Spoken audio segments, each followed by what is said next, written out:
Mute. Yeah, welcome again, man. Happy Sunday, everyone. Late kickoff. You don't know the ball game. You don't know the Club World Cup kickoff early, so you don't know if to kick it off late. But yeah, bless up to the people I'm passing through again, man, to the Nick and Dad podcast. Yeah, streaming on both platform, the DFS Daniel Football Show and the Card Up Media House. Um, quite a few stuff, to get into, the start of the video, let us sniff peek of what happened, in New Jersey at the MetLife Stadium, where the Chelsea, the Blues crush Paris Saint-Germain, the European champions. Now Chelsea is the world champion again. Yeah, where they go from here, what will be the expectation coming in the Prem, and also talking about two of the prominent players surrounding the regular football, Leon Chippy Bailey, what's ahead. Me and Daniel give our takes and further details into Leon Bailey, and also talking about the one and only Mason Greenwood, new teammates on the horizon, new era will begin. Yeah, what will be it for Mason Greenwood coming September? Loads to come in right into the show, but as you can see right now, Daniel is doing a little bit of babysitting. But yeah, welcome again to the podcast. Father, how you doing, man? Can't be much more happy as you see wearing my Chelsea jersey. We won today, so can't must say anything else than just be very very much proud of this team. Um, this team coming from far, so I'm just very proud. I shed a tear today seeing my Yo, team won. you have, you have on a Chelsea blue shirt, but that they come like you represent Donald Trump. Yeah, the hat they come like is a Donald Trump hat, brother. Some only bite because I wear to the gym. Wear something. I just get it because of just for the gym. I Now never. the I hat started. they come like is a Donald Trump hat. Yeah, so it's like you're representing Donald Trump as well. You understand? Boy, but people, bless up to everybody, coming through, really appreciate everybody. You understand? Bless up to the fans them all over the globe, especially the fans them in West Africa tuning to the Nick and That podcast. I understand that's how much we are reaching the people in the diaspora, especially the ones that, deep rooted in our ancestors' countries in West Africa. But shall we? The Club World Cup game, the final. Wow. No one expect this, the man that who bet in money upon this game for Chelsea to win. Not just win, but to walk away with with a clean sheet at the end of the game. Like, my God, my goodness grace. You understand?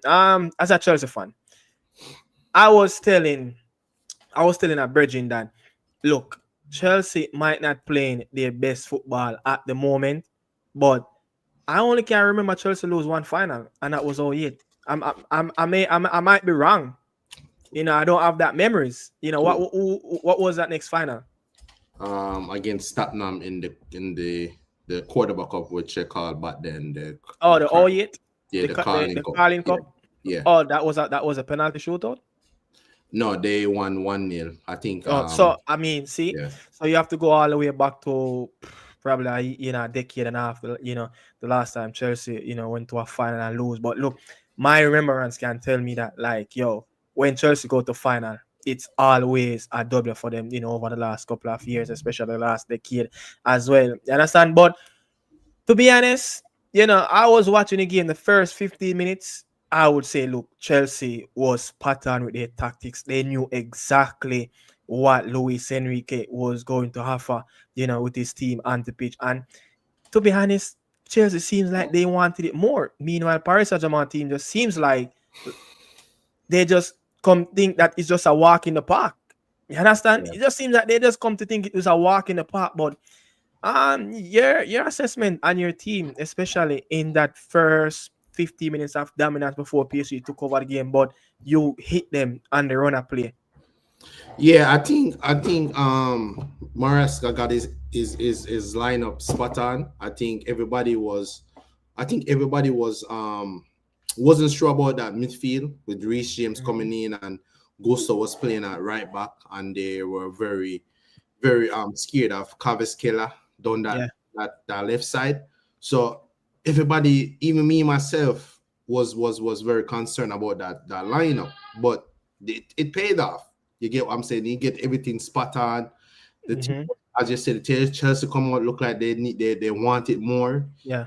They were urgent. They were in PSG face. PSG couldn't come out of the PSG couldn't come out of the half in the first 5 minutes. Yeah. They barely could have made it out the half. You get what I'm saying? So I think you have to give Maresca a lot of credit. I've been one of his biggest critics, and he have turned it around. You get what I'm saying? So I think Maresca owed tactics Luis I, Enrique. yeah, you could say that, and I just think that Paris Saint-Germain didn't make it any easier for themselves. They were so predictable on the football pitch. You Yeah, understand? Look, we can't fault Luis Enrique and the Paris Saint Germain team of not turning up. You understand? But not turning up. The Paris Saint Germain team of not turning up, and you will be like, okay, fine, they didn't turn up. You understand? But yeah, at least I want to see the energy from the PSG team. That's what their model based upon of the energy, the tenacity. The yeah. quick passing around. The quick Christina, pass come get him, please. quick passing, around, in on the football pitch where they just can't get the football. But you have to give the Blues a lot of credit because they were I'm here so fighting with him, the all mic. over on the pitch trying to close down the Paris Saint-Germain team. And I must say, I think what kind of win Chelsea the Shima game. already wash up and everything. Just I don't put on think his clothes. what kind of get the Chelsea team, to maneuver this Paris Saint-Germain team is to get Caicedo and Enzo with somebody else in the midfield where the likes of Cole Palmer can drift, from the right, coming inside, go all over. He was just all over the pitch. You understand? And he was defending very deep, and he was very disciplined as well, especially Neto. It's like Neto at one time was playing as a left wing back.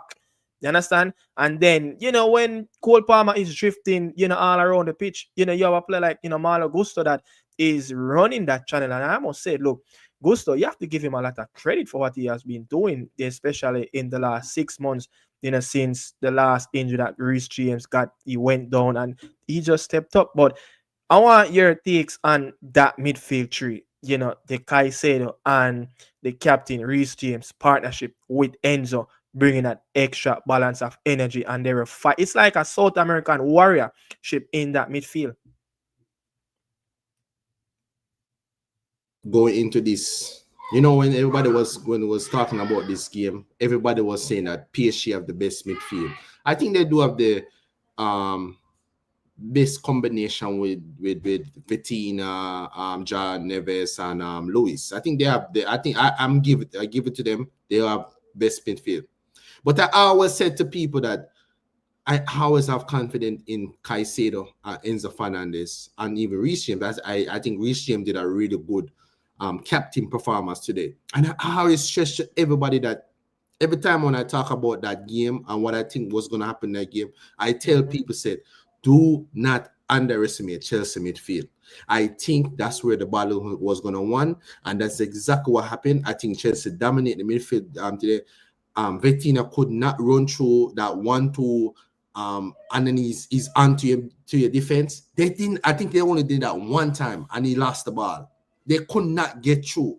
That they just did not able to get through. And I think Enzo Fernandez and Moses Caicedo, Chelsea have spent so much money on these two players.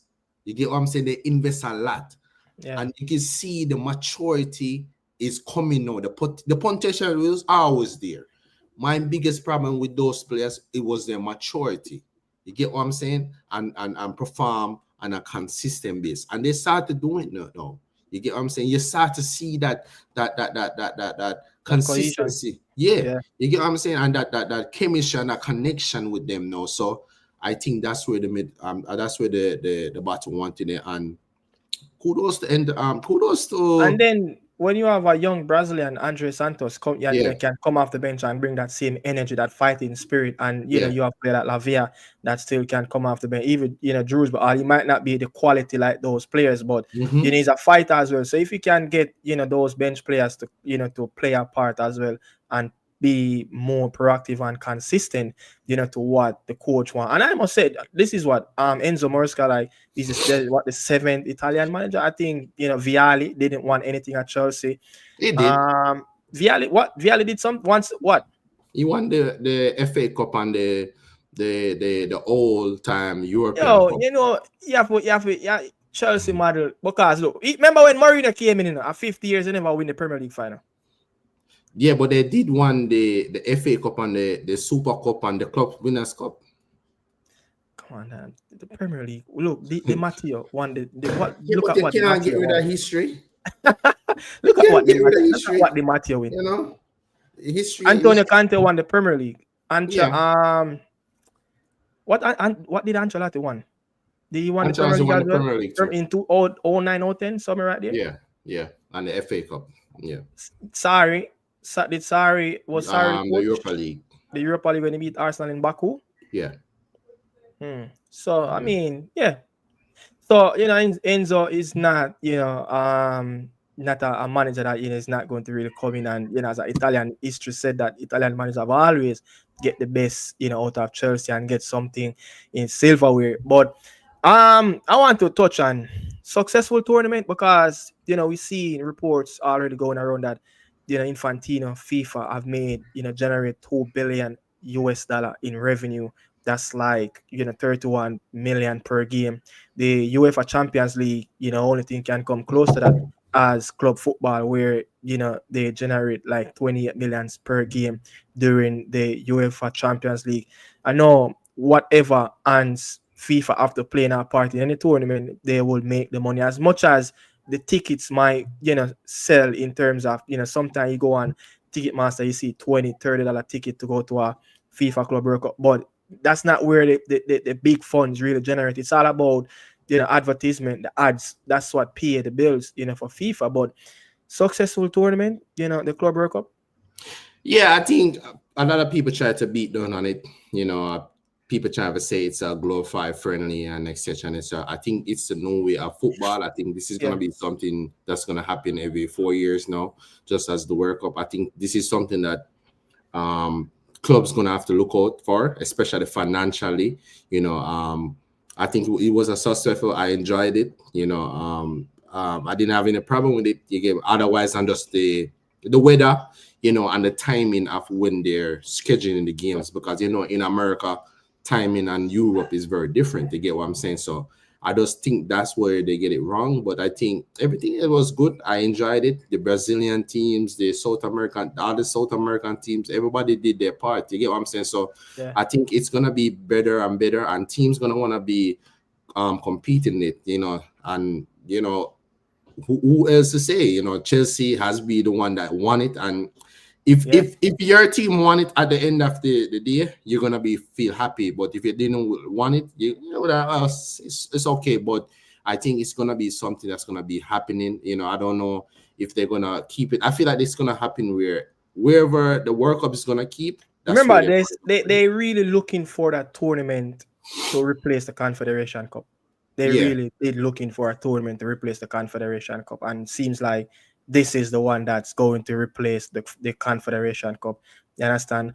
And I have to give it to the Americas teams, except Seattle, because I don't think they were really making too much noise in terms of fun, the atmosphere, but every other else team in the Americas region that enter the FIFA Club World Cup, they give it their all. They give it everything on the pitch. Their fans leave every chant in that stadium, and a lot of these fans, going to walk away happy. I might say the Boca Junior River Plate, fans might be a little bit sad. Think they probably could have progress a little bit more further into the tournament. But I mean, Palmeiras, Botafogo, Fluminense, all these teams, have played a wonderful part in the tournament, and what FIFA is trying to do, the atmosphere, they traveling their numbers, and this is a replicate of what will happen in 12 months' time, the America's teams, yeah, will dominate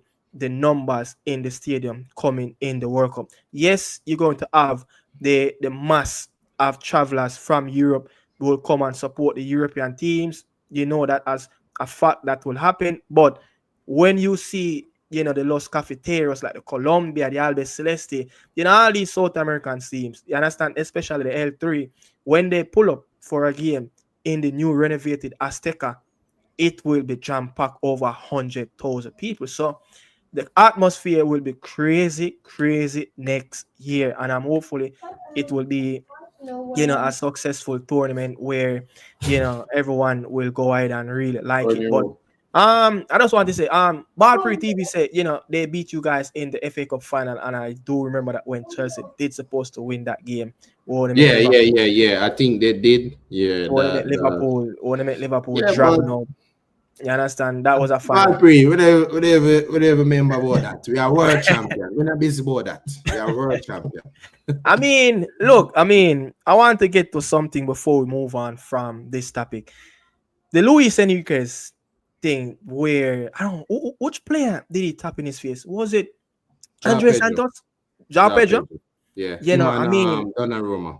yeah, you remember when the what's that coach that died? Villanova. Do you remember that Barcelona coach where him and Jose Mourinho added the issues on it and in the El Clasico? I think when Yeah, Jose yeah. Mourinho, I know the coach you're talking, but I forgot yeah, his name. yeah, I think he died of cancer or something like that. But this is like a similar issue. But going forward, FIFA will definitely take charge of that action, and Luis Enriquez, might find himself with a hefty fine and also some match ban, on the touchline. But it's just crazy. Like they lost their humanity, losing a game in that manner. They just Yeah. didn't expect that. But a man like Luis Enriquez, and he just went over the top. What you takes on that as well? Um, we play football. We've been Yeah, there. You get what I'm saying? So I'm gonna speak as a football player and a person that been through winning games and losing games. And we've been there. You get what I'm saying? Heat at the moment. You get what I'm saying? So I know we look at it and it's bad, especially it's yeah, happened on the TV and at such a level. It's bad. But I'm not gonna sit here and be a hypocrite and say me not fight with man after my team lose. There's a man mm, say we play skimmage football, road football in Jamaica, and we lose and want to fight. There's a man say yeah. so. I think they're gonna ban him. I think he's gonna get a suspension after whatever they need to do. But I am not gonna sit here and say beat him, ban him for 10 years. No, I think it's the heat of the moment. We have been in those situations before. You lose the game and then you go over the top, and I'm have to come out and do apologize and let's move on. I think it's just the heat of the moment and that's it. I don't think Luis Enrique is that type of person. You get what I'm saying? I just think it's the heat of the moment. 30 second. All you sums up what's going to happen in the future with Jackson. Honestly, I would have loved to keep Jackson.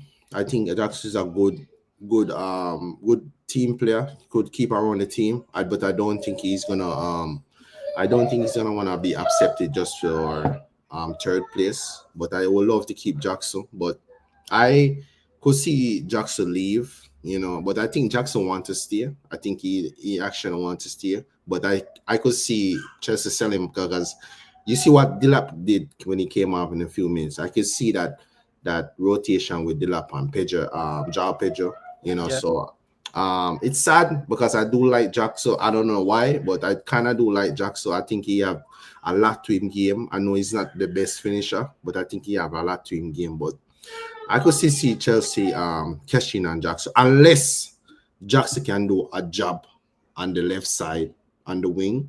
But if Chelsea do sign another winger, I can mm-hmm. see the cashing on Jackson. Yeah. The coach that had the conflict with Jose Mourinho back in the El Clasico was Tito Villanova. Yeah, yeah. Tito Villanova rest in peace. I think he died. Yeah. But moving on to a more sensitive topic. The day, I think it was in the evening, literally saw the headlines of Leon Chippy Bailey, of the connection of there's a possibility of interest coming from the Turkish club, one of the powerhouse team in Turkish football. Jose Mourinho linking, probably soon in the near future. Hopefully, it can happen. I would love to see him in Turkish football for many different reasons. Would you imagine a regular boy player coaching by Jose Mourinho, the special one? Arguably, one of probably in the top three coaches of the last 30 years. I mean, I'm just kind of mind blowing of of Leon Bailey linking with the Turkish club that Jose Mourinho is coaching at this moment. It's like if someone wake you up out of a dream and said, "Hey, this is what's going to happen," you will go back to sleep and say, "This can't be a reality of what's really happening." What you think of that interest of there's a possibility if things can materialize, you know, Leon Bailey could be playing in the Super League. I did a show last night. I was talking about the same conversation about Bailey and the links with Bailey. Personally, I would not want Bailey to go to Turkish league. I know a lot of people have a different opinion on that. Mm-hmm. I personally would love for him to stay in the Premier League. Yeah. Get a move. I think Brentford would be a very good option for him. I think Brentford is losing a lot of players. They're about to lose Wemo. They're gonna lose Wissa. Mm-hmm. They lost No God. So I think Brentford they're gonna have a lot of cash in the bank for able to bring in players. You get them. So I think they will need players. Fulham is there. Bournemouth. There's a lot of quality competitive team in the Premier League where Bailey can go and continue his career. I know the money that he's gonna get from Fenerbahçe is not gonna be the same compared to those teams. You get what I'm saying? But I think the level is way much better. Seeing him on the highest level playing in the Premier League. So me personally, I would love for him to stay in the Premier League. But I think maybe going to Turkey could help him, work on that Jose Mourinho. Jose Mourinho is not a nonsense coach, turning up to training late, they're on social media doing nonsense. You just cannot do that under Jose, or you're going to get job. So I think it's very risky because if Bill go amongst Mourinho and do any foolishness, he could be out of this team and not even in the squad. So I think it's very risky. I don't They, think people they, understand they, that Jose is. I was just start talk about Leon Bailey, football guru, come on. Gee. But what may I say still, football guru do have a point, and this is the thing you said of doing, stuff that is not really need to happen outside of football. But what's there? What's there to do in Turkey? What's there to do in Turkey? Not much. Maybe you can take a quick private jet to Greece and enjoy some local your day off or two. You understand? But there's not much to do in Turkey. There's not much. It's a Muslim country. They do Yeah, take things differently they in that take football country. serious. I Like mean, look many, Istanbul is a big city. It's a yeah, big city. but look how many players that went over there. Zaha went over there and he left very quick. I realized that there's a lot of I would say unculturized players that went Yeah, over there don't yeah. really stay for too long. Hmm. You get what I'm saying? And I don't think Bill is culturized in like Muslim, Christian, like I don't Yeah, think he's like that. So I think a lot of culturized, unculturized players that go over there don't really stay too long over there. So my thing is, why risk go over there when you're probably gonna leave in 6 months or the next chance for him? It's waste of time. yeah. Daniel. You see, moving sometime away to one familiar, country can really get a player to focus. And these are the stuff that we want Leon Bailey to start to do, like, start to be a lot more focused, on the pitch, leaving and leaving stuff that all of the stuff that going to get him in problem Read a off the pitch. message. You understand, brother?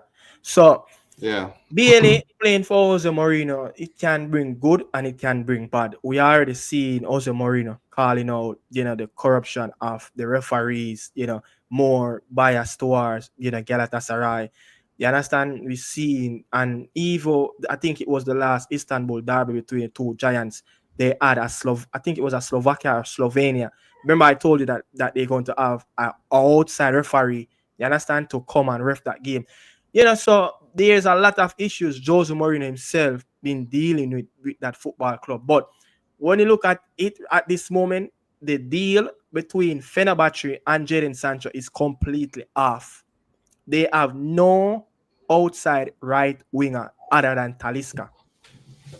someone that who is earning just as a little bit more than a Leon Bailey. You understand? And Villa and at Fenerbahce, Fenerbahce have to match his Al Nasir contract. So now we're looking at so many different stuff with how this deal can really materialize.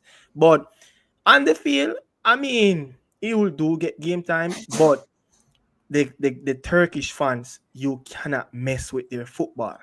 You have to have that passion. You have to put in your heart and soul. As I said, it can crash in 2 games, but it can benefit him as well. And Yeah. with a Jose Mourinho, who is a very coach that is very disciplined, especially his wingers. He needs his wingers to be very disciplined, in the attack and in the defensive line as well. So maybe, and you as a Jamaican, it's hard. If Jose Mourinho really need you, it will be such a hard job to turn down a offer of working under the special one. This is a lifetime opportunity. And also, Dan, they will be playing in the qualification in, I think it's early August or late July. So they will play that first qualifying round, getting into the group stage as well. Galatasaray is a team that finish first, so they get the automatic qualifying spot. And then again, Galatasaray is a team who's been winning over the last couple of years. Before even Jose came in, they won the league over 100 points. And Fenerbahce haven't won the Super League in the last 11 years. And I understand Jose signed so many different players last season. Now they're looking for wingers. And when you look in that team, there's no really true and true winger. The only true and true winger, especially that played out on Leon Bailey right hand side, it's Talisca, as I said. And sometimes you see Jose play with three at the back, 4-3-3, the 4-2-3-1. You understand? But I would love to see this. And goes back to what you're saying about the rumors with the Premier League clubs. That you have to get ahead of yourself now. Like Fulham and these clubs, if they really want to get Leon Bailey, there will be interest already. The Premier League clubs, I don't think any suitors at this moment in the Premier League. I think his days are numbered in England. I think he needs to find himself somewhere outside of England. I don't think any real suitors out there right now in England that I will think, take up. and I think that's up to his contract too. I think he's getting a lot of money at Aston Villa, and I don't think any take away the top six. I don't think any other team's gonna pay that. I think the closest team probably that play that is Newcastle. I don't think Newcastle need another winger. Aston Villa, that's the only team that around that area. Aston Villa is a big club. Yeah, Yeah, isn't it? yeah. So I just don't see how he able to get that move. But I don't know. I think if Villa puts him up on the market and say, "Oh, this guy is available," I think he would have a lot of suitors, but I think he'd have to take a pay cut. Villa is looking at Ferran Torres. Mm. Villa is looking at Ferran Torres at this moment. I just think that Leon Bailey at the back end of or the early part of the season, Unai Emery just didn't favor him anymore. He just lose the trust of the player. It can go as quickly in football where 2 games ago you were the favorite for the coach. You got injured, you missed 3 games, you come back, you're just not the favorite. But again, though, fitness issue is a thing for Leon Bailey. Mourinho team is normally one of the fittest team around. Yeah, You understand? But is it that Mourinho can get the best out of Leon Bailey weakness? That's what we really need to see on the pitch. Is discipline. yeah, His fitness is a big, big issue on that football pitch, and his attitude of sometimes not willing to run with the runners and to playing for Jose Mourinho. You remember when Eden Hazard had this issue where he tells Jose, I'm an attacker, I'm not a defender. Yeah, I think football goal is very correct. I think Jose is all about a team. I think Yeah. he will put Bailey a left wing back and Bailey have to work. You get what I'm saying? So that's why I said but Bailey being in the football industry and knowing that Jose is a very strict coach. Yeah. So I'm gonna give Bailey the benefit of the doubt and say if he goes there, him have himself to think that this is Jose Mourinho. Him have to respect him and listen to him. I don't think Bailey is naive to go there and try to clash with Jose or don't listen to do it Jose.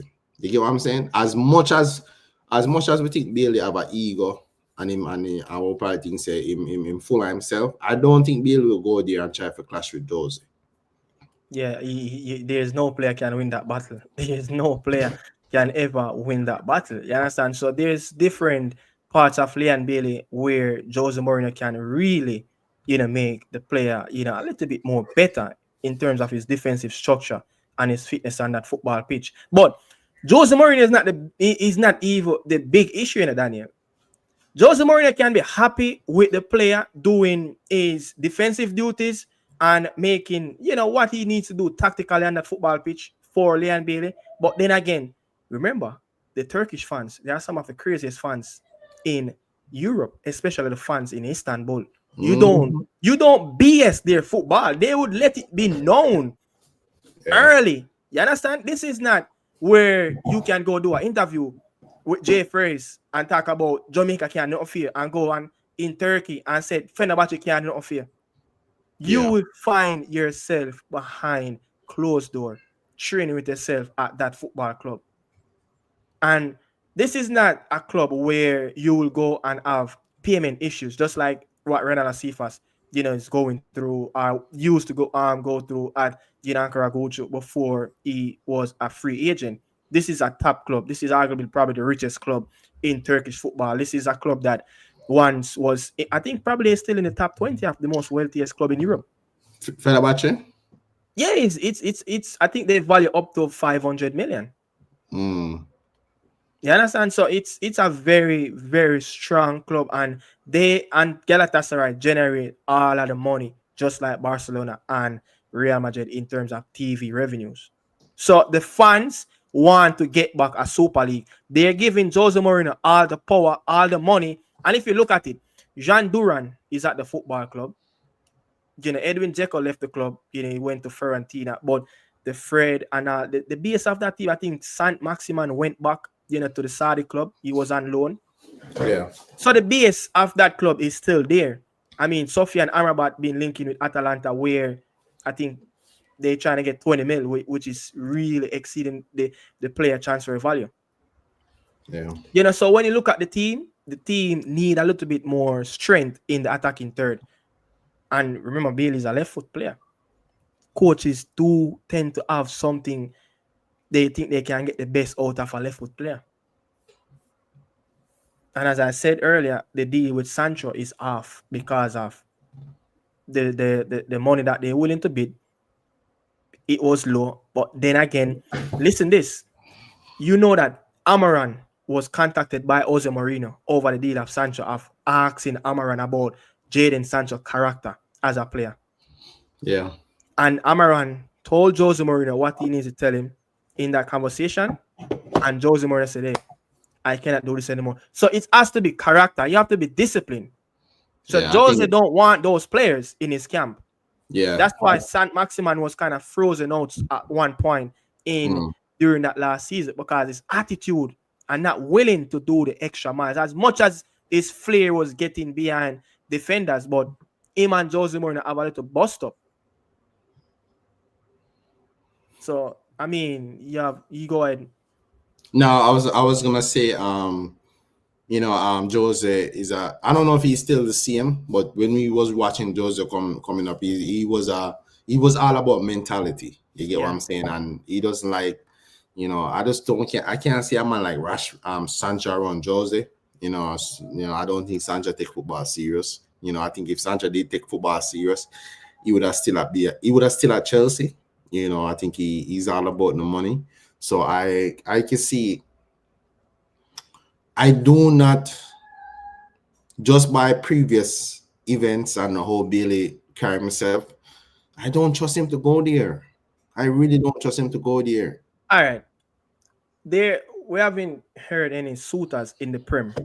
Where else Liam Bailey going to go? I rather him go Turkey than go to Saudi, because I feel like if he go Turkey and I feel like if he goes Saudi Arabia, his level is gonna go down. Just like Demar Gray, the level is gonna go down because nobody's gonna be keeping up with the NBA otherwise than we, but the level and the competitiveness, we lose, it's okay. You get what regardless, he's gonna get his paycheck. You get what I'm saying? So I think that if there's a choice, I rather him to go to Turkey League. At least I think but because the demand that will be on him from the fans. And plus they might get into Champions League. So the quality, so the motivation will be there. But going to Saudi, bro, come on. The level is gonna drop, and I speak about this. We need to start taking serious of what these players are doing into their club, because they're bringing over the same lower level, not performing, inconsistent football and come bring it to the national team. We need to start looking into that and see, like, this is why the team not performing, because we have players who's not performing at their best. I'm not gonna watch the level. I'm gonna watch because you could go to Saudi Arabia and tear it up. Yeah, Ivan Toney did. Ronaldo did. All these players did. Saudi Arabia is a good level, it's a good league, but I'm talking about the character of Liam Bailey. Is he gonna go there and take it serious? Let's see what Football Guru is saying. You aren't going to force players like Bailey, Sancho, Rashford, and Greenwood to play defense the way coaches want. Demar is saying, bring in laziness. That's what they bring. Jose can only coach in place like Turkey because he has burned a lot of bridges at higher level. Yeah, I mean, I think Jose Mourinho days are already numbered. I don't think it have nothing to do with burning bridges. I just think Jose days is exploring. I think Jose is exploring, and Jose go with the bag there. You think Jose now make a good bag of turkey? You think Jose now make over money? I think Jose is exploring, and he's coming to his end of his club career. I think Jose next step might be international. I think people still respect Jose in the game. Yeah, when you go to countries like that, I think probably when you look at outside of England, outside of Spain, Germany, France, probably Turkey are the only league that probably can really generate that funds to pay Jose between 7 to 10 million euros per year. You understand? So let's see what's going to really going to materialize for the reggae boy player, Liam Chippy Bailey. But Dan, I'm going to say it, man. This deal, not just Fenerbahçe, but Liam Bailey transfer, it's going to go down to the wire, because there's not a lot of suitors in the market for him. Where I'm saying suitors in terms of big clubs that will be playing in the Champions League. You understand? There's not just be real. What we saw is not on that level of what he did last season. There's not a lot of Champions League suitors will be out there, fighting for his signature. And then again, you have to look on it. He have 2 years left on his contract. Aston Villa are trying to maximize and try to get at least the money that they bought him for, or a little bit more change over what they bought him for. Yeah. And there's no talks of him renewing his contract, which contract will end in 2027. Yeah. So when you're looking at a club trying to protect Liam Bailey value for their own sake, so they can get at least the value that they bought him for. Put it like this: if Fenerbahçe not want to pay that 15 million plus the 5 million adds on in payment plan, right? You think that they're going to put up 30 million on the table for what Aston Villa really want for Leon Bailey? No, they will not. And in the market at this moment, probably Sancho is a more high profile player than Leon Bailey because of one, maybe his nationality and the way he brought up, maybe his agents or whatever. Aston Villa not getting 30 million for Liam Beale in this market. The most, unless you work on the Chelsea board and they can figure out somewhere, but the most Aston Villa probably will get for Beale in this market. Currently, you are 28, gonna be 28 next month. The most I would say Bailey could get. The highest I'm gonna say 20 to 15 million. That's the highest. Not more about that. There's no Maybe how much they the pay for him? Saudi club. I think they pay for like 25-30 million for him. Yeah, they're not. He's not getting. Maybe they will get that from a Saudi club. Maybe maybe they will get that from a Yeah, Saudi they probably Saudi club don't care. They pay or whatever. Yeah, or a Qatari club. yeah. You understand? But what may I say is Dan say Bailey need to stay in the EPL. Yeah, fine. But which club? Where what suitors will be in for him? I mean, One thing I could say, I would not want to go to a relegation club. you see that's where I don't want the conversation to go down the road to, where he's going to leave a club that is challenging for European tournaments every season under this coach, playing in Champions League, playing in Conference, playing in Europa League. If it come to him saying, All right. say Burnley want him, Yeah, I think I'd rather him go to Turkey than go to Burnley, because most teams that come up from the championship right now probably going mad though. Isn't it? So Liverpool won the league, Arsenal came second, City third, Chelsea fourth, Newcastle fifth. That's the 5 Champions League teams in the Premier League. Aston Villa finished 6th, Nottingham Forest finished 7th. They will be playing in the conference. Crystal Palace, a London team, we don't know what will happen if it's really I think concrete. they're gonna play in the If it's going to be if it's concrete that they were playing in the Europa League or the Conference League, they won the cup. Tottenham is another club that in the Champions League. When you look at the tactics of how that's his name, Thomas Frank, the Brentford coach. Yeah. When you look at how he played, he played with runners. You have to can run. Bailey doesn't really give that. Yeah. Doesn't really give that. Unai Emery doesn't really ask for his wingers to be runners. He's more like tactical, inverted. Create space, stay wide, create numbers on the wide, leave spaces in the middle for the midfielders to maneuver and make room. So that's what I'm saying. The way how he played, and it seems like the way how he played for the Reggae Boys, and at times for Aston Villa. You remember that game? I think Newcastle smashed them. I think that game Newcastle smashed them at St. James Park. Yeah. And they were just strolling on that football pitch. I saw somebody Neil Gold make a very good point. Forest. I think Forest need players. They lost Alanga. All right. They might lose what's his name? James Gibbs White. Yeah. So they do need players, and they in the Europa League. They're gonna get in the Europa League. So I think the Europa League or Conference League.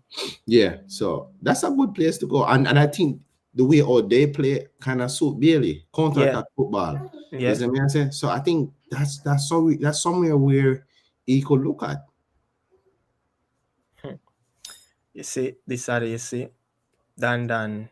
This are the next thing. I think any move he make the payroll off a big bro. Nobody. No. I'm sorry, Dan. Bailey nobody not gonna pay Bailey the money right now unless it's Saudi Arabia. Bailey and Bailey can't think about say any big club in the Premier League are paying big money at this point in their career. Bailey do not over last year for one demands big money. Come on. Yeah, I think the statue of his career, only one good season at Aston Villa. Really. Pass me water, please. really, really, Whatever. one really good season at that time. But I don't think a team, maybe a team like Forest, a team with a rich history, a team with the fan base is huge. They generate a lot of money in terms of fans that coming through the gate as well, sponsorship. They do make quite a few funds around the football club. So I maybe think a club like Forest, who is a giant club, European winners like Aston Villa, it's kind of similar in terms of their stature.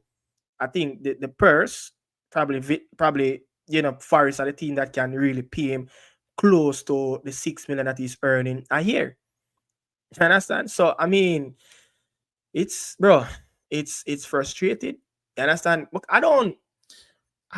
This is the thing. Like as a player that coming from Jamaica, a youth that growing up in cassava piece, work so hard to get into the Premier League.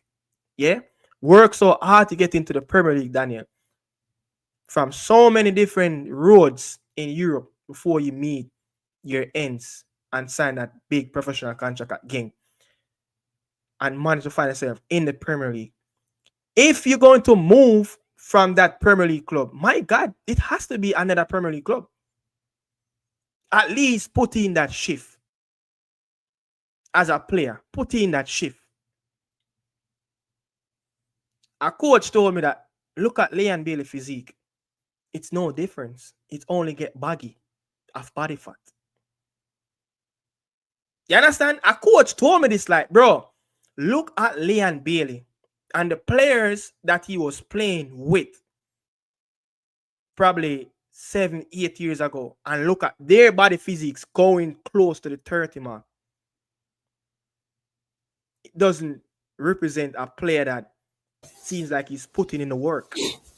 I don't And, think he's and putting in the work. he cannot give you a 90-minute game explosive, playing Leon Bailey stuff, moving around on the football pitch, weekend, weekend, midweek. He just cannot give you that stamina of a run of games like what a Mo Salah been doing for Liverpool. 32, 33 years old. Yeah. So having the tool of playing in the English Premier League, playing for Aston Villa, best of the best facility, best of the best coaching staff, you have to improve off the pitch. You cannot go into the gym and say, yo, I'm gonna just do no. Your physique's not sure that your body is transforming from a boy going to be a man. It's just not sure, brother. You understand? And I'm not saying the player might not put in the work off the pitch, but it's just not enough. It's just nothing. Look at the Alfonso Davis. Look at even at the Christian Pulisic. They told him at AC Milan. Maldini look at him like, listen, to be a successful player, not just for AC Milan, but to be a successful player playing at the top, you have to mature. Your body have to mature. You have to get a more strength. You have to get stronger. Your physics has to change over the years. You understand? So there's a lot of stuff, and I can say the player might want to party, as what a lot of people saying in the comment section. But bro, you can party during the off season and make sure that when it comes on to getting back ready for the season, preseason, you're ready. But look at this, Daniel. Leon Bailey had his best season 2 seasons ago where he played 50 plus games, 20 plus goals involvement overall, right? What he did, one, he took a break from international football. Two, he was just partying like crazy in Jamaica. And then the last week, 7 to 14 days, you see him up at Miami around on a football pitch with one coach. Bro, sometimes when you have a very good season like that, just go relax. You understand what I say? But you're there around a lot of man in a dance where smoke the hookah, the weed, the split, bro. Them thing that you see your lungs, very important for an athlete. It's very important, bro. Like, I remember, I think it was 2009, Bolt did a little mini interview where it's like, yo, I try my best to stay away from, the ganja spliff, the smoking and stuff like that, because you see the way how you breathe when you're running fast, your lungs have a lot to do with it. You understand? Your lungs have a lot to do with it. So having the best season at Leon, as a Aston Villa player for Leon Bailey, that summer he really needs to step up in game during that summer of getting the best of the best training. Go have a time off with your family, but come back early with a real professional coaching staff that's going to get you prepared, brother. I've heard, Alfonso Davis, as much as you see him online streaming Daniel, yeah? Alfonso have his own personal staff with him. As much as he cannot do work on his foot, but this, look at every player around. Look at when Bellingham went to Dortmund. Do you see him body transform? You understand? So me no know, like, we can't see our best player, our most marquee player in the history of Jamaica football play at the highest level, week in, week out, can't get to that level. Bro, it's sad and it's sickening. Like, you have to invest. Anthony Elanga tell you that him invest $5 million in equipments at home alone. Ray Ferdinand talk about it, and like Ray Ferdinand was shocked. Yeah, Bro, Ray I like Ferdinand how was shocked. Alanga bring himself really, really, really, really top, top, top, top. Daniel, you think Anthony Elanga coming up is a better player than Liam Bailey at teenager age coming? No. No. But over the years, gradually, these players work on their craft. Yeah. Work hard. Very hard, bro. Off season, work very hard. I'm not saying Bailey don't work hard, but compared to what I see from other It's players, just not enough. I No, don't think. and I'm not going to sit here and say that Bailey is a player that don't work hard. To I reach think, that level, you have to put in a level yeah, of but I work. think he got comfortable. But then again, exactly. But if you compare to the money that Leon getting at Aston Villa, it's talk the cheese in the world. Where the top ball of them over the years get in salary, chalk the cheese. Yeah. So, bro, there's sky's the limit to make money in football. And I know that for a fact, bro. Anthony Elanga and these players, the RV Barnes, these players that the wing has been running up and down, the Mbuemo, these players weren't as talented as Leon Bailey. They weren't even getting the highlight as Leon Bailey. Bro, I remember, at probably turning 20, Leon Bailey was one of the top prospect in European football among some of the best players now. So for a look at you like that, in a cassava piece, like, you understand, start exposed to the money, start make the money do some work for you in your spare time, in your private life. And you see, I'm gonna tell you one thing. You see, the people when you're surrounded sometimes, it's very important to success. You see, the people then when you surround yourself with at times is very important to success. As much as we see Raheem Sterling being underperforming, but you cannot take away the work that Raz putting in. Look at Raz when him left Liverpool, and look at Raz after him leaving Man City. Completely different body transform. But as I say, our player, the only transforming body make, I put on body fat. How can you perform at the highest level putting on body fat when you're getting older? It just can't happen, bro. And this is why Jamaican people frustrated with the baller. You understand? Yeah. Frustrated with the footballer. And bro, me and you and the rest of people watching the stream and the rest of people them who watch Leon Bailey want to see success. when Bolter perform at Olympic, it makes us happy, bro. Makes us even 100% more proud to be a Jamaican. Now, I'll be able to give interviews now compared to back then. He's okay with his life at this moment. He don't give a damn. That's what I read from his interviews. He's comfortable. Yeah. Like the man tell you literally like, yo, me not business about the media, business of people want chat. Bro, you, as a player, sometimes you do have to give a damn about what your own people saying about you. These are the people that help build up your credibility in terms of giving you the support, follow your social medias, give you a platform.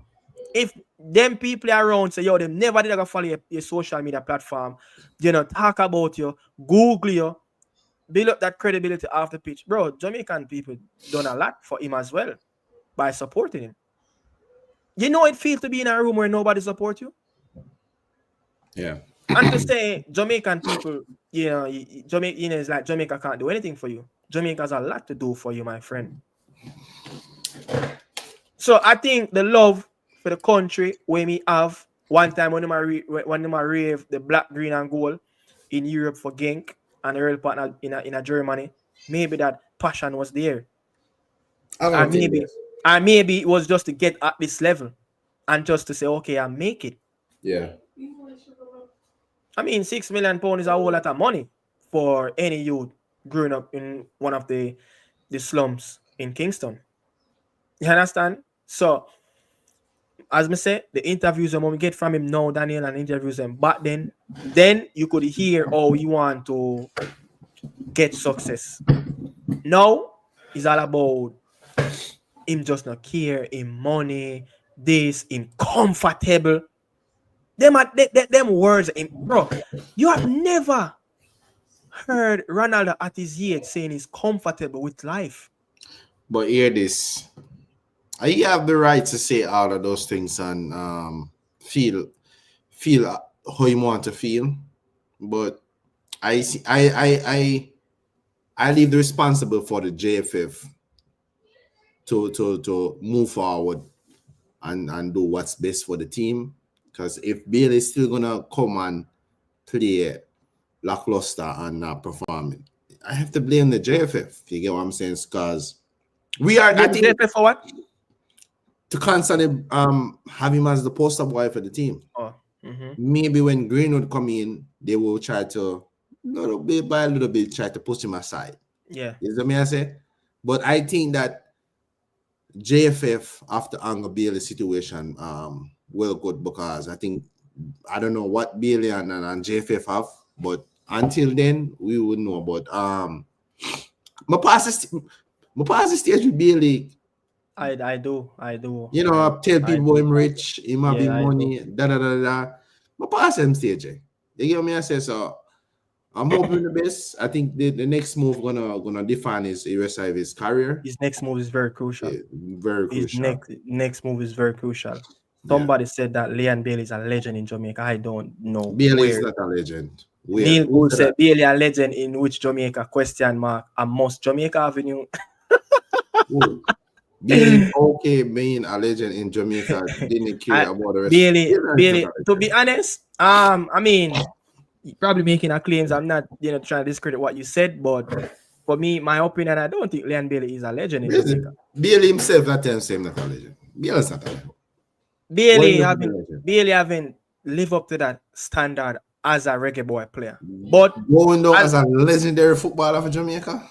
But as a Jamaican playing at the highest level for your club team, yes, you have a standard up there where the reach or you set it, it's very high. And it's probably a player like Whisper, a player like Norman Campbell, I think, who if him really get that next level coaching to enhance his ability, I do think that player can reach up there. A player like Kaim Dixon, if he do get exposed to a level where, yeah, you understand where he can do his thing, but I don't think Leon Bailey is a legend for Jamaican football. Instead of if you're going to be a legend for Jamaican football, it has to be for club and country.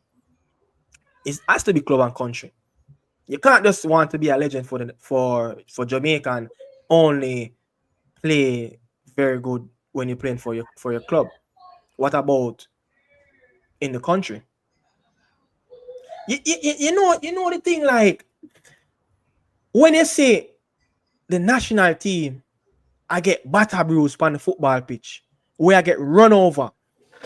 When you look at a player like you looking at to bring the national team with his standard, it's like he's not even bothered. He's not even bothered, Daniel. And not really him alone. But when it comes to national team, you see the player that on the elite level, him Yeah. gonna get the blame. But everybody I gotta look at what he's doing. You see, if him did I do him did I supposed to do, then nobody wouldn't have nothing to say. But he's not doing what he's supposed to be doing. Yeah. Even when the team is playing with no structure, no system, nothing. But what the player is doing on the football pitch personally, he's not running around that football pitch. He's not putting that effort. You know, say majority of the time when Jamaica concede goal, Bailey find himself on the knee because him lose the ball somewhere around on the pitch. Yeah. You understand? So big up to each and everyone, in the chat. Really appreciate it. Bolt a legend, of course. Bolt is a legend. Bob Marley a legend. Bibi is a legend. Bibi have done a lot. He's served for the national team and for Bolton Wanderers as well. You understand? But I mean, you still can't take away the greatness of what Leon journey is and how he create that pathway, for himself to be at that level. Bill is not a legend. Well, I'm It's this take Bill. it takes a lot. You understand? And you see a legend, you see, to give a man a legendary status, a man have good leadership skills. A man have good leadership skills. It's not just playing at the top, but also who you galvanize around you. Bill, all the years Bill I play for Jamaica, he have never did not for Jamaica. So I don't know Can't be why. a, I don't know can't be what a, this. I don't know what this legend. can't be a legend, man. He Can't be have a never legend. win Jamaica a Gold Cup. You know. You have the. You He have never win best player for us in a World Cup yet. But he have the opportunity to bring us to a World Cup now. He could be one of those Then players. then him legendary status can Ask the players. These players. Andre Blake is more of a legend. yeah. Andre Blake is more of a legend. He have the accolades so to back that up. Yeah. I think you want Caribbean Cup. Not even that though. You have been the best keeper in MLS over the past 3 seasons. So Andre Blake have his accolades to back it up. He has been the captain, probably one of the most capped players for Jamaica recently. Bro, we know. So you have his Bro, accolades to back it up. bro, we don't want to find an excuse, bro. Like Bailey we respect Bailey, but them things you can't give Bailey accolades for the fair play of this the bring talent we players. have. Brother, after we call up Bailey Jamaica bring players come my national office before Bailey start playing for the national team. We bring Bailey to come perform on the field, not to bring players. What is nonsense? We don't want to find the excuse of him. You understand? All right. So football guru say, football guru, you a madman guru, which 19-year-old or Neil Gould. Oh, this is Neil Gould. Guru, you a madman. Which 19-year-old player go to the World Cup? Baby is a legend in Jamaica. Of course, Baby is a legend. But this is what I want to go to. Andre Blake worse than Leon for not making the leap to Europe. All right, fine. Andre don't make the leap to Europe. Fine. Fine. We can put that to our side and say, okay, fine, we'll accept that. But you can't remove the legendary status of the goalkeepers that come through MLS who have never done what Andre Blake did in the past. Andre Blake have spent around 11, 12 years in MLS and he's been consistent from around 2016. until now. He galvanized that team. He saved them in numerous positions. You understand? He won something. I think he won like the Eastern Confed Cup. He played every time when he played for the national team. He played really up to the standard. At least I can give Blake a 8 points out of 10, literally almost every game.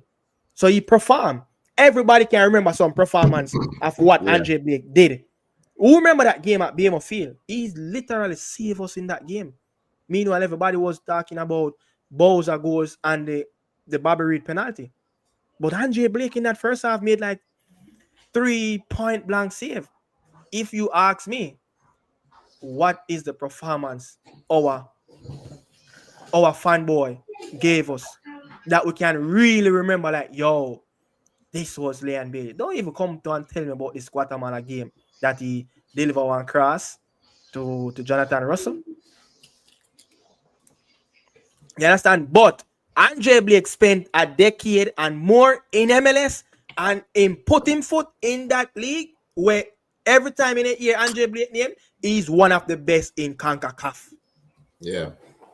We have never heard Bailey name as reckon around. He's one of the best in CONCACAF because of his performance on the football pitch.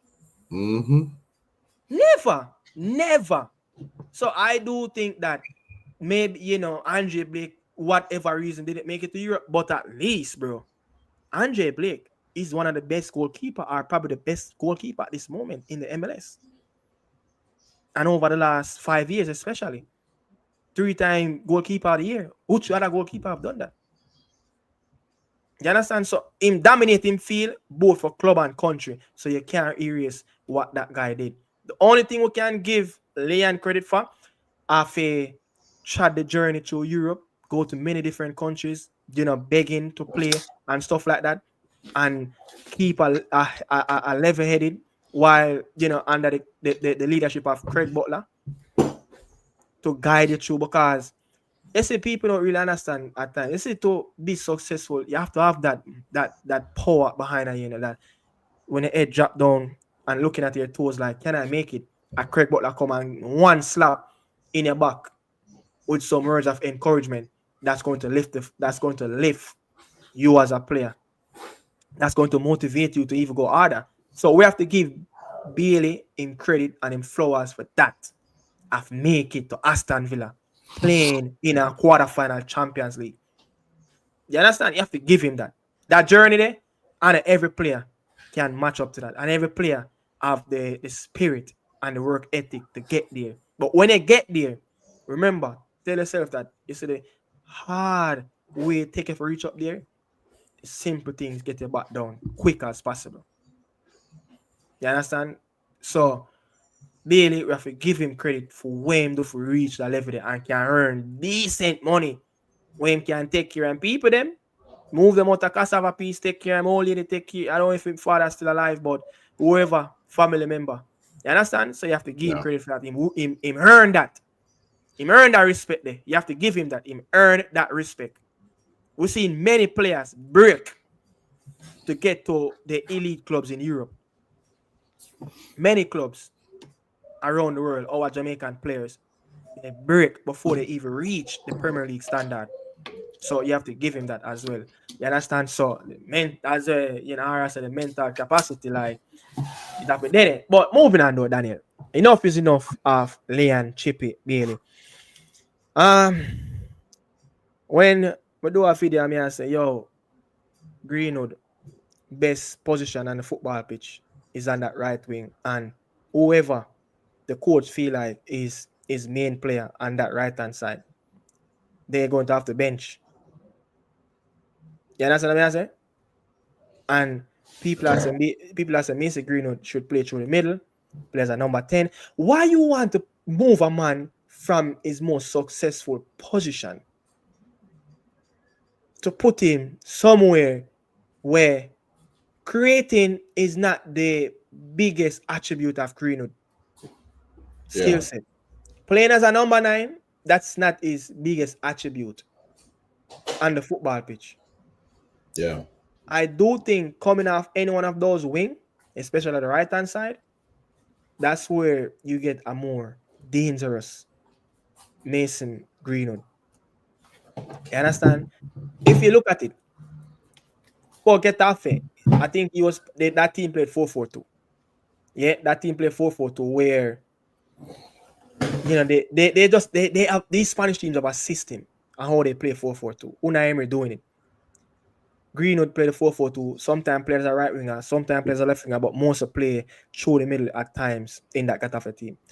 At United, the same. Sometimes the team plays with the 3-5-2. He's playing up front with somebody, but drifting and either wide side on the pitch. But more successful where he's the giant leading goal scorer in the French Liga, where he scored most of his goal coming off on that right hand side.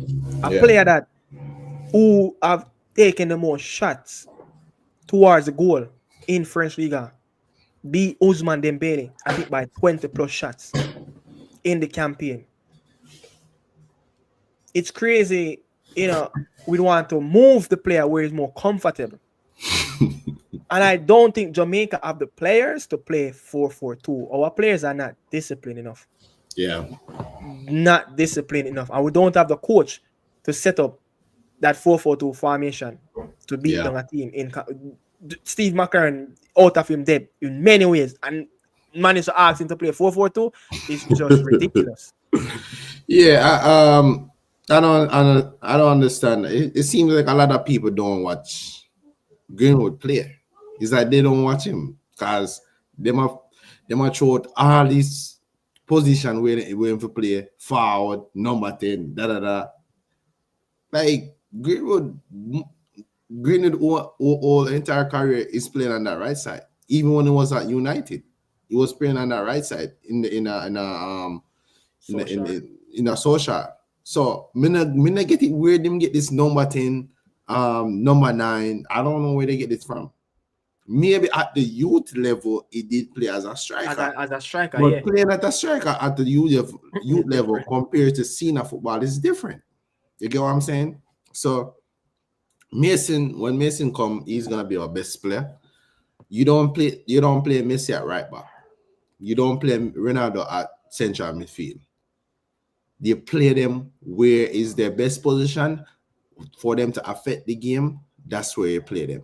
You get what I'm saying? So this nonsense about I don't care what Bailey play. Wherever Mason supposed to get in the team and perform, that's where you play. Figure out where you want to put everybody else. I don't care when you want to put everybody else. Because we already see what everybody else already do already for this team. Basically nothing. You get what I'm saying? So if anybody else, this team should be building around Mason Greenwood. You get what I'm saying? We supposed to build this team around him. Because he's going to be the difference maker when he comes. So this number 10 and number 9, throw that all away. He's supposed to be playing on the right side in a front three. Yeah, and let me get to, Dan talking about, the 4-4-2 where, he said it's all you play. Like, all right, so this is what me have to say, towards Dan and the 4-4-2 now. Dan thoughts and football, we respect him. A youth who study the football, read like a book day in and day out, very knowledgeable, know a team should set up. But what Dan kind of misjudging the football is looking at the highest level and looking at our players. We don't have the players to play a 4-4-2. Bro, we do not have it. Who going to play as a winger for us in a 4-4-2 system? It takes a lot. It takes a lot, bro. Take a lot. Bro, I've heard you remember Lemar, the French player played for Atletico Madrid. Thomas Lemar. Bro, he said playing a 4-4-2, especially where Diego Simeone want to play, it's very difficult. But here this Fabregas tell you, it's very difficult to keep up with a Kante in the middle. But yeah, this I'm a let it finish, but I'm just gonna put this into perspective. Yeah. People that's who asking for a 4-4-2, you have to give up the ball. in this modern day, Yeah. for you to play a 4-4-2, you have to give up the ball. Mm-hmm. Because when you're playing against teams that playing with three midfielders, you're always gonna be a one man down in the midfield. So you're always gonna have to give up the ball and stay behind the ball. And that's what Atletico Madrid, Diego Simone is good at. You know what I say? Yeah. We not ready. We is, as I said, we are not that disciplined enough Yeah. to do No, that. bro. If you look at the Germans coach do their philosophy back then from the 90s early 2000s, and look how they program their team to play the 4-4-2, bro. It's look easy, and it's one of the formation that they used to use back then. But in this modern time, I know football is evolving and transforming the way it is now. We don't have those players tactically, position awareness. Our player them easily forget tune off. So we have to play some type of formation that's going to have our players get covered, because our two midfielders will always get exposed.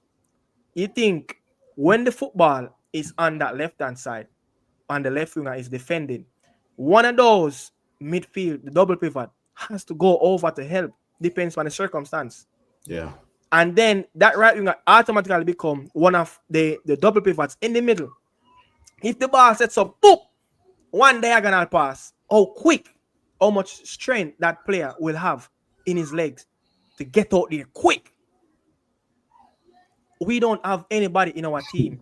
We don't have anybody in our team that's comfortable on the football to play a 4-4-2. We don't. We Yeah. don't. We don't, Daniel. We don't. That's the reality. We don't. We don't have the wing backs to be playing in a 4-4-2. And then No. again, someone said, look at how James invert into a double pivot with Caicedo and Enzo. Bro, that's Chelsea team. That team, you be a crazy mental man that probably need to go on a belly with one of them big fat belly for compare a Chelsea team with this Jamaica team. Bro, like but yes. understand the people them. I watch the football and I But hope for the best. But bro, we have to get to our standard. We can't just do Chelsea, that, bro. Jamaica players them now get the coaching or Chelsea players them is getting. That I'm not. I'm not even talking about the ability of Chelsea players. The coaching.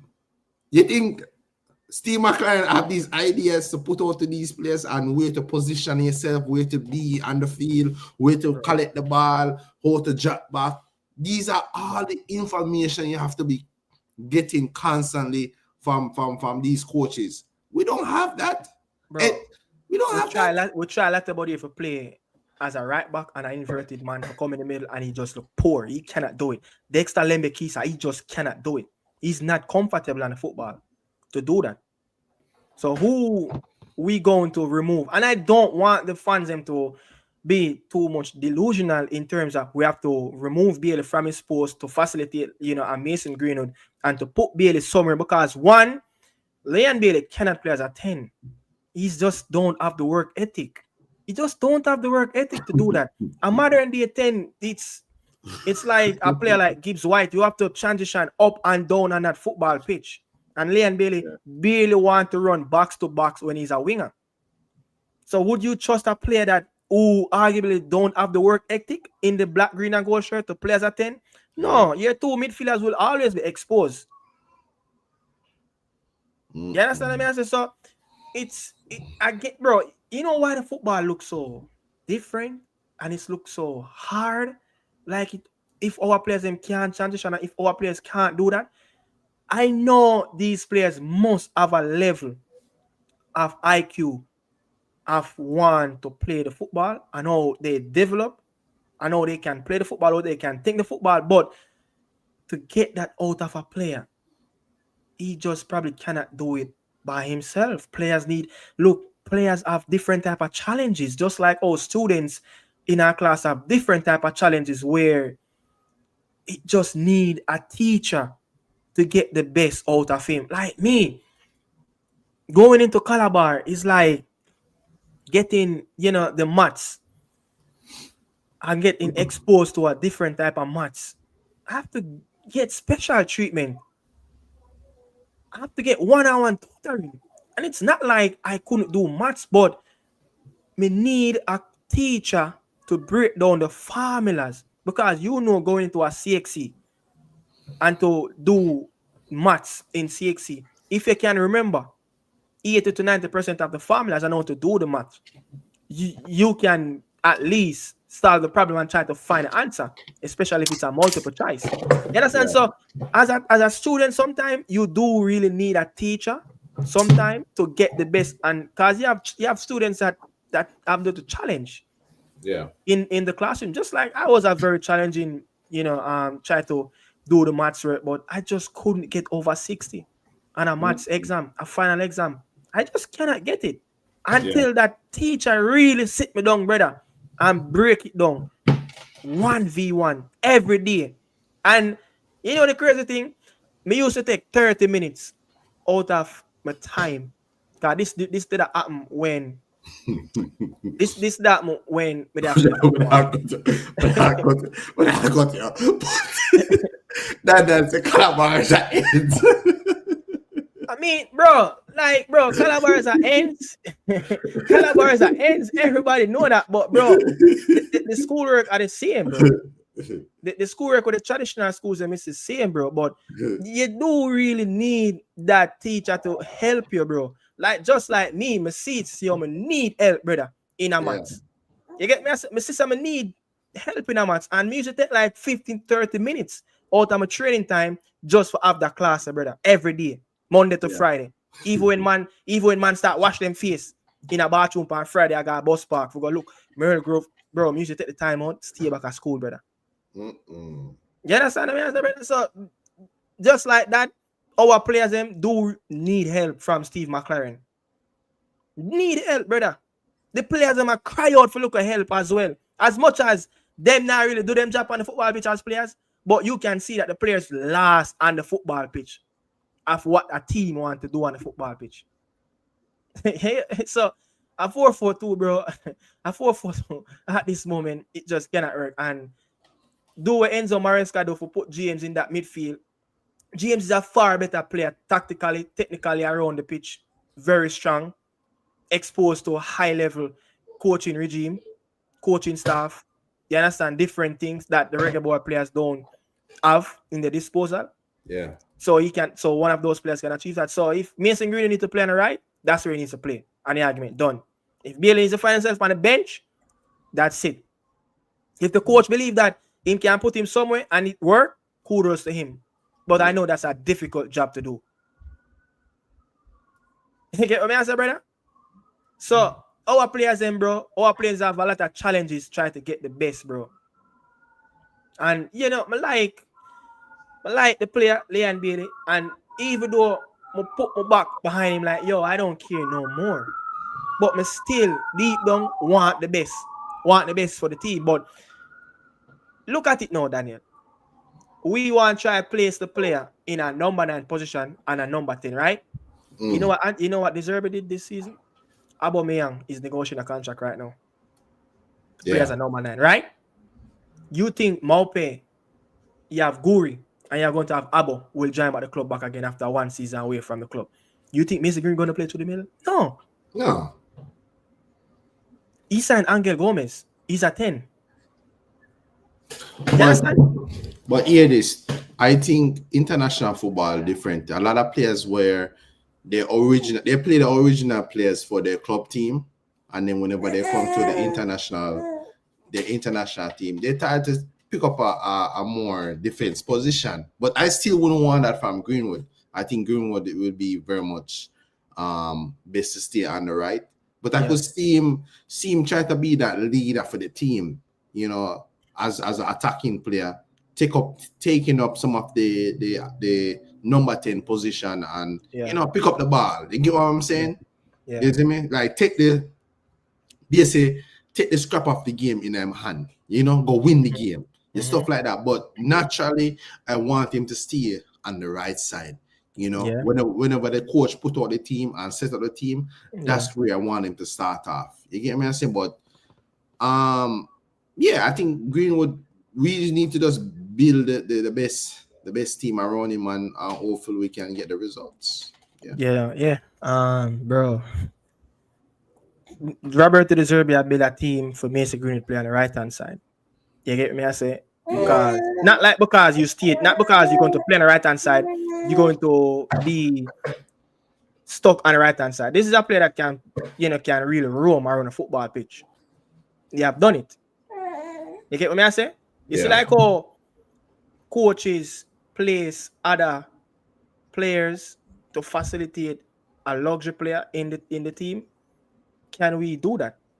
Can the coach get the best out of them? And I do like this comment that these players play several different formation at the club level. If a coach comes and use a 4-4-2, they should know exactly how the formation plays. Some players have no real interest in Jamaica.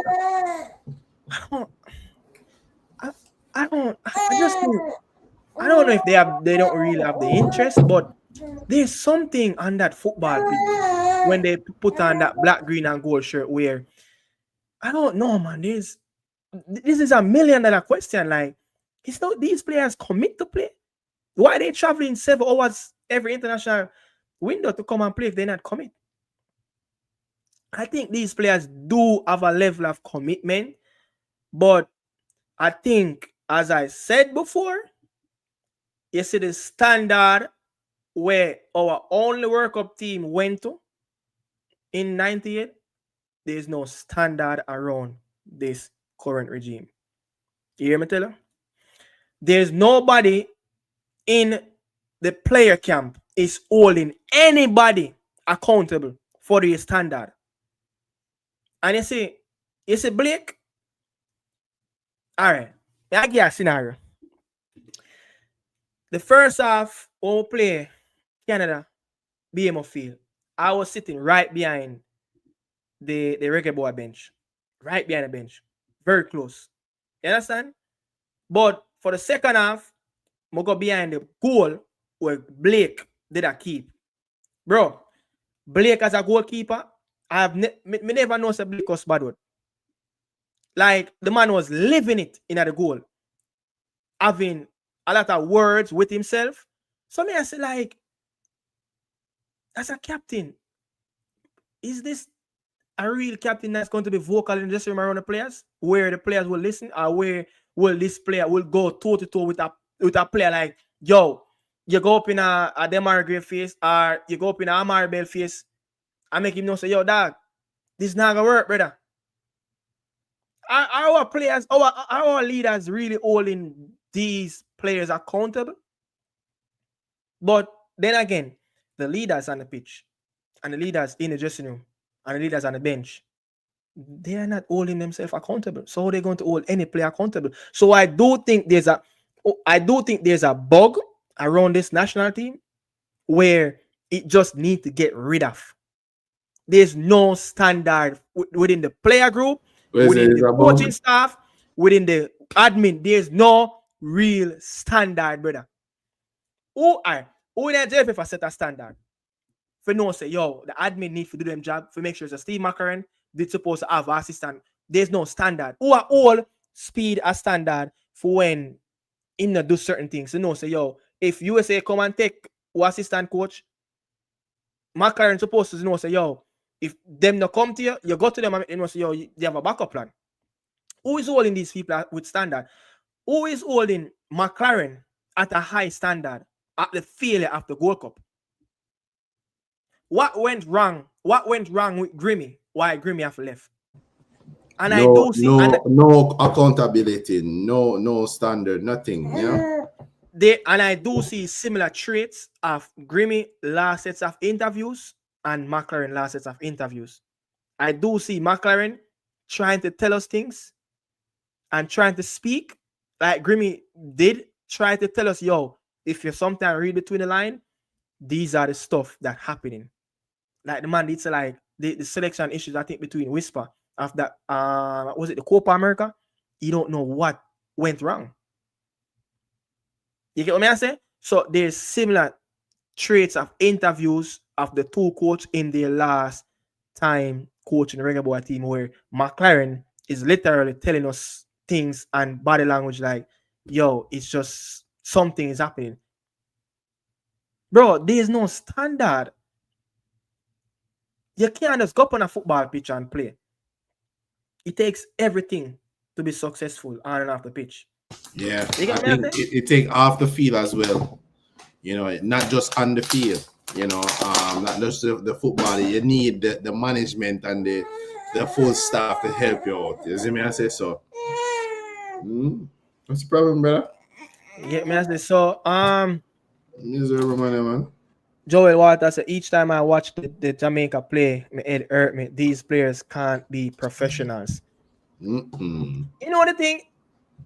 You don't really hear some of these stuffs happen with them at their club level.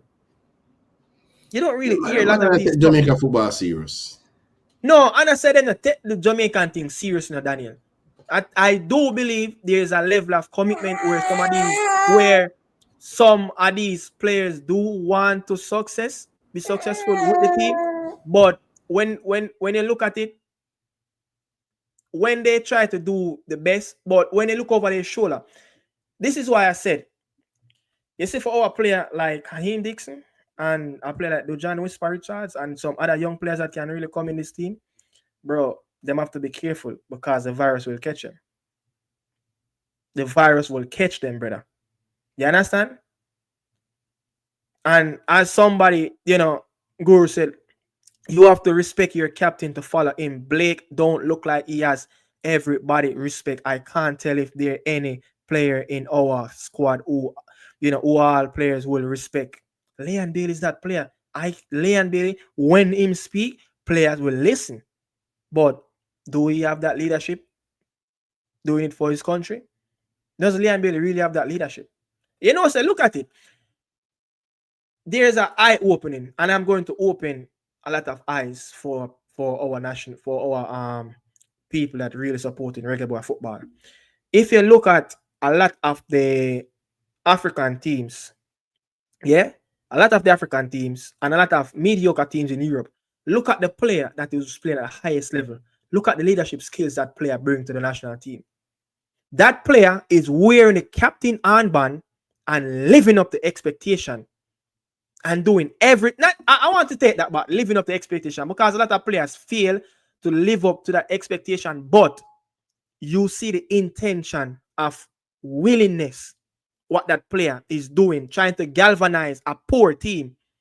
So when you look at African teams, Asian teams, the player that usually play at the highest level, that's the player the team I look up to. You get what I say? So that for sure, say over the years, what a player I play football, him not learn nothing. Is it that the player is tough? You have to really question some of them things. Is it that the player is tough where you not learn nothing? You went through so many different dressing rooms, playing under some unique leaders. Is he learning something of what those players did in the dressing room in the past and said, okay, I can bring this to the national team? I don't know. And you can't tell me that he cannot lead the pitch, lead the players on the pitch with his experience. And it's always that player who's played at elite level, who's playing for the smaller teams compared to the bigger teams around in world football at national level. Those players tend to wear the captain armband, but not just wear the captain armband, but to lead. But again, that shows you that the capacity of the players is limited. It's limited. So who's going to hold him accountable? Like, yo, when you speak in a brother, people are gonna listen, in a brother.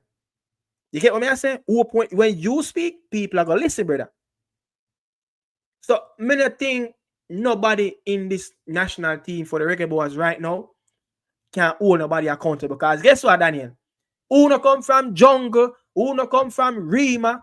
Who no come from you know what I say, brother? Man afraid for talk to certain man because You know, if you talk certain thing, you know, you're gonna crush some man too. In a dressing room, you might lose, you might lose, you know, part of the dressing room where them man doesn't talk to you anymore. Bro, them thing are happening in that. It's them thing do happen in our dressing room in that. You get what I say? Where players are not comfortable with certain things. And players start move sideways and then man start pre-man. Our egos in the dressing room is too big, brother. Like nobody can chat to it. Man say, them, when them see me, them have to look for me. So, my power. Me them have to walk with such and such for my power. You get what I say? But Bobby Reed is one of somebody, you know, yeah, Bobby is the best, you know, suited captain. Do these players going to listen to Bobby? Do Bobby Reed have that mental capacity to go up to any player, not just Leon? Because we don't want to single out any player. But I will take the captaincy from Andre Blake. But I don't think Andre Blake comes off as a very aggressive person in the dressing room. All right. I'm gonna say this, like, during the camp, the local camp at me at the World Cup qualifier, a player sit down beside of me on the plane, and the man say, yo, you know, say, the man them go to, you know, Blakey and some other man if you do talk to certain individual in the camp, Daniel. You get what I say? And the man them afraid, brother. No man not have the chest for oppose in our player face. I make them know, say, yo, bro, what you do? And if we this, we do this to the people on the ground, and we do this for the elder them where pass on the botany, and the elders them was say RIP, and for the ones them on the barnet. Shake up. You get what I say? Certain things not on McLaren. Certain things are not on McLaren. They're supposed to be a player group where you see when them man they talk, brother, just remember for quiet. You know some of the things that always happen sometimes, bro.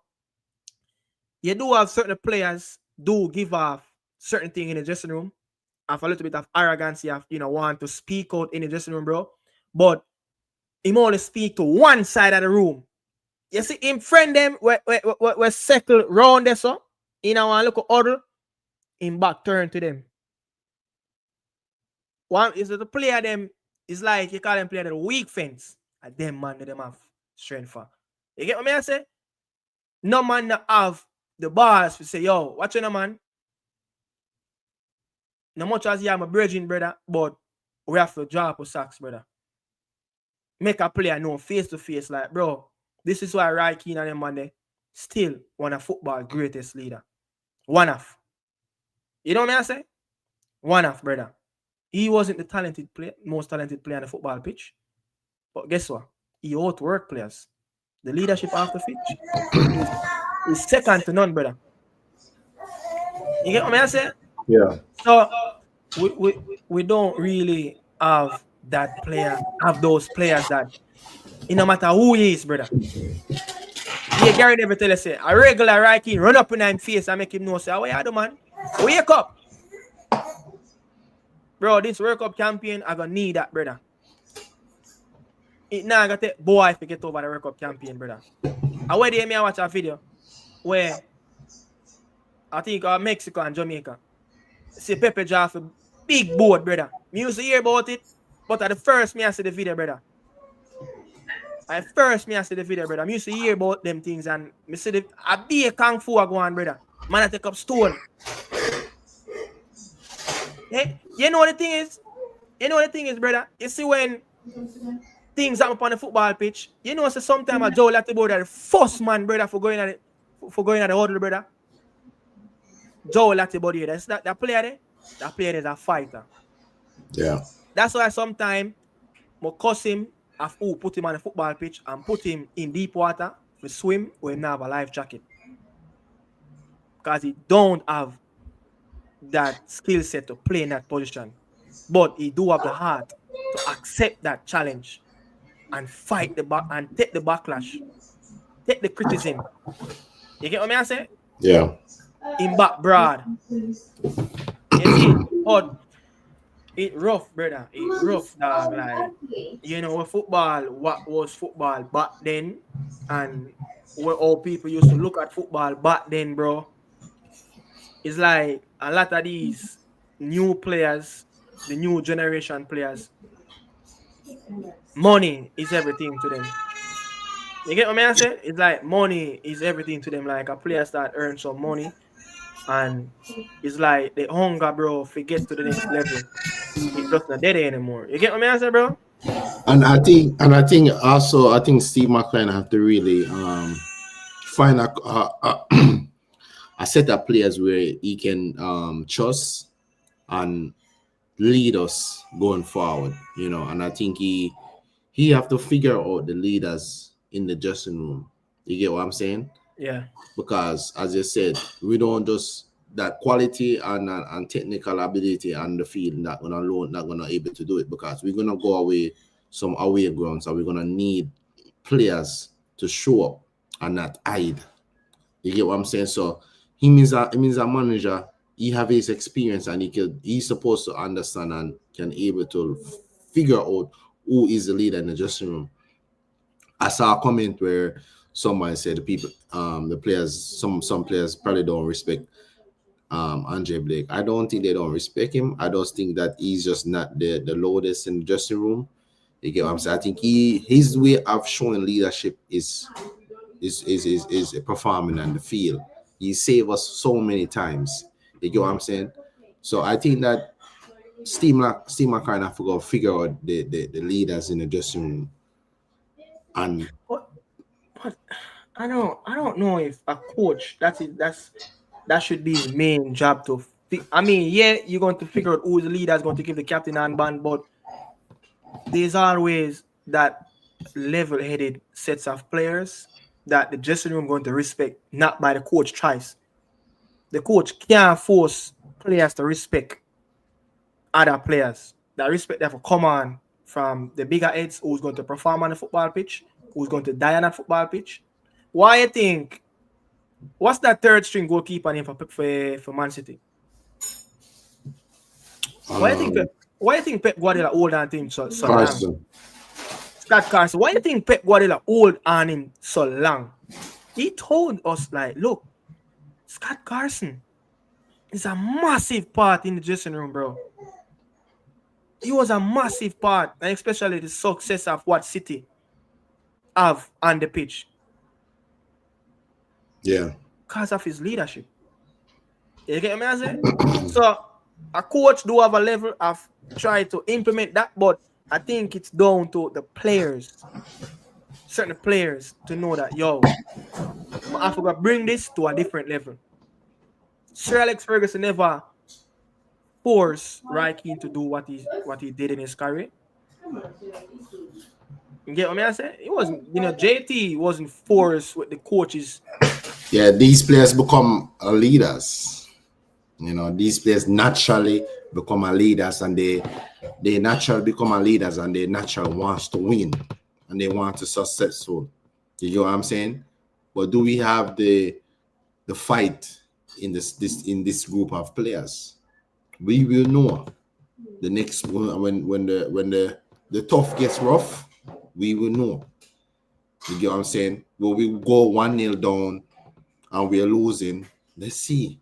You know what I'm saying? The next break will tell us if we have leaders and if these players really want to make it to the World Cup. Yeah, bro. We just get you, some of the comments, and for that we can close out. McLaren, need to pick the leaders and have convo with them and put pressure on them to lead the team. You know, you do have a job to do right there, but can the players execute it? That's another thing. Do the players have that leadership skills on the football pitch, off the football pitch? Players, we've seen multiple squads over the years pick where you have 1 and 2 man. All right, why you think the man them still I bring Jordan in this run England team? I know him can do on the football pitch. Leadership. It's vital, brother. It's vital, brother. You see when you have, bro. Don't you ever work in a workplace where the standard around the workplace is slack, where you can just do anything and there's no commanding of the bigger heads in HR that they come at Mm-hmm. you. Yeah. If that leadership is not there, people will be on their phone, people will be slacking.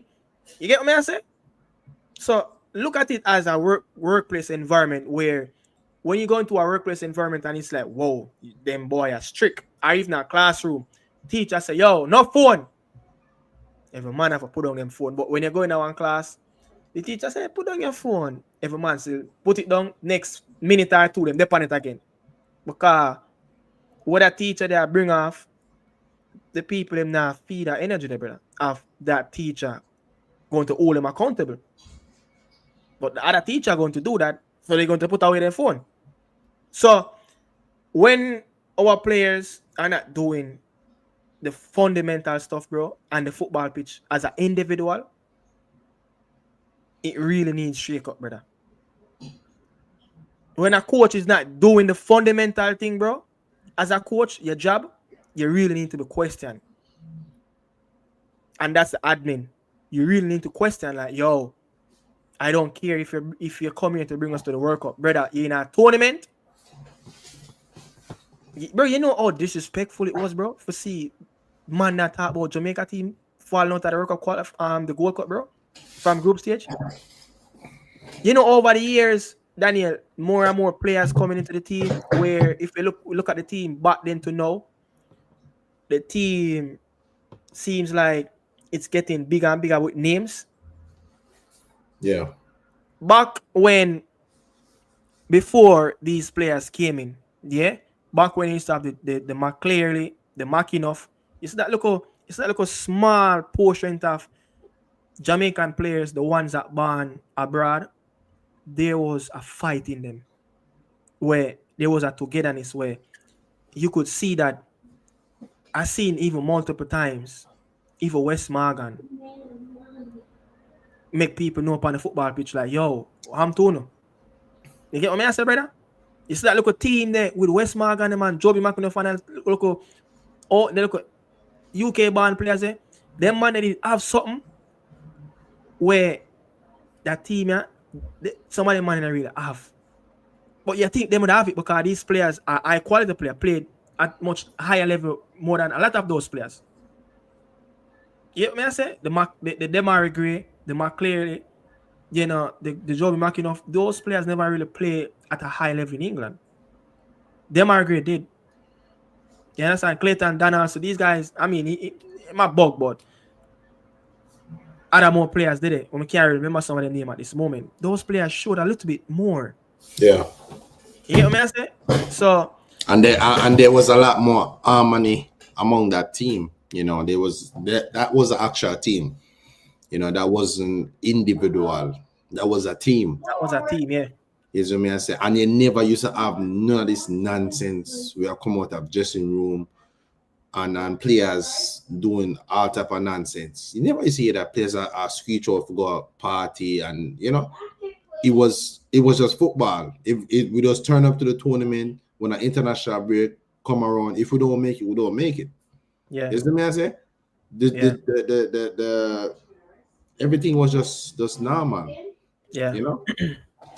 Yeah, everything was just normal. So I mean, bro, I'm just hope for the best, bro. Like, I'm just hope for the best. Me know you, me know the supporters, them who now watch, who I watch, who I watch on the replay, bro. Like, the people them want the best for Jamaica, bro. We love Jamaica, brother. You get what I say? Like, you know, say that me do a research on YouTube and me not done yet still. You see it? Me not done yet, but me do a research on South America, Central America, and Europe. You know, say a Jamaica space, we talk about about football every God almighty day. Me not reach Africa yet. Me not reach Asia yet. I mean, me not really have to go down a war with New Zealand them there. But you know, say South Africa, not South Africa, South America, over here, so and in Europe. You know, so then they get up every day and talk about the national team, bro. You have this space, the reggae boy space, where the fans them come out every day, brother. It's 1 a.m. my time at this moment, brother. Me know probably have somebody in the UK, maybe I watch who just I wake up and I see the video. Yeah. I already forgot work. Every day, brother. Every single day. You can get at least 5 to 8 videos on Jamaica football every day, brother. And me try to dig as deep as possible, bro. To check some of some of the biggest platforms that cover Brazil, cover the Argentinian team. We try to find some of the best journalists them, and they don't, bro. They don't. But you see that YouTube space, brother. That YouTube space where the fans them come out every day, brother. Where we as YouTubers come out like every single day, bro, and put out something all when nothing now. One between December and early part in a March, brother. One of the most difficult time to produce a Jamaican content, brother. All when nothing now go on, we still there strong, brother. Dog, enough man channel, park up and lock down. You know what I say? I would there every day, brother. Yeah. So we must have that respect there in the space where we can voice our opinion, brother, when things not right. I mean, the players them know say, yo, that nah, do need fear give more, brother. Because to be honest, bro, I do feel like the man them will do YouTube or Jamaica, bro. I think we do put out a lot more work than the players them on the pitch. To be honest, bro. To be honest, bro. To be honest, dog. You get me? I say we do put out a lot of work, brother. More than a lot of these players on that football pitch, bro. Research. I don't think they understand the amount of passion Jamaican fans out there. And I honestly think they underestimate the culture when it comes to football and sports. You see me? Yeah. That's why I'm always say, like, we will love football, but it's because we some type of people that will grow up around us in Jamaica where, like, how we expect for a jump up and down for you. You get me? I say we have that little thing about where, I'm telling you saying both walk up and down every day upon the road and a bag of people in the road him. You saying both you come from China. You think you could have walk up and down upon the road every day? You're mad. But we do have that passion of love for the country. Yeah. You get what I say? As the Fitzroy seems to say, Jamaican people don't support losers, we support winners. You get the man say Jamaican people don't support losers, we support winners, brother. The only losers, I'm gonna tell you, brother, they say the only losers Jamaican people support are all dirty politicians them. Because them are the biggest losers in the country. You get what I say? Are the only losers Jamaican support. And if you look on the numbers, less and less people, brother, look up on green and orange, brother. So the people and brother will come out every day and listen and watch Jamaican thing, brother. People them put the national team on a pedestal, where, bro, we help market the team, brother. We help put the team out there, brother. It's like when you come over that space, you think Jamaica in the world beat a team. You think the team Jamaica in the world beat a team, brother? Like we can beat down the top 5-10 teams in the world, brother. Easy. No, but we put in a lot of work. The people put in a lot of work as well, brother. And dip on the stream. All if alive 3 a.m. in the morning, brother. The people them did the same way. Over TV and drop asleep in front of them. Who they are work. Big up Issa again. One night shift. You understand? You have some man, brother, do like these contents at night. So our space is valuable, brother. So the fans them keep doing about the players them, brother, for acknowledge that I know. So yo, the fans them need more, brother. We need more. Yo, you know what I say? Me have a conversation with a coach where coach in a Cassava League. And you mean that the coaching group as such man. You understand? As such man around the so coach the black and white team man.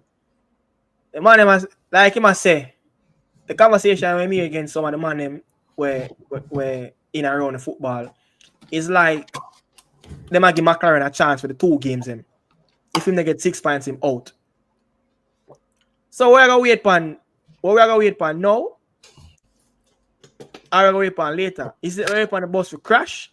Cause bro, If we drop 6 points in 2 games, then it's gonna be very difficult to make it out. yeah. That don't make no sense. We drop China, six bro. points, we're done. No, I think if we drop 2 points, we're done, brother. I do think I do I do see us not winning all 6 games, but probably drop points in Curacao. That's how tough it might be down there.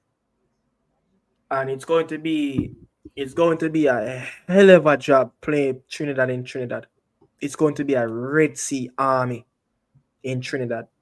That game that we're going to play away. It's going to be a Red Sea. Do you understand? But 4 points. Most we can get away with is 4 points in 2 games. Boy, play Bermuda away. That's a 3 points.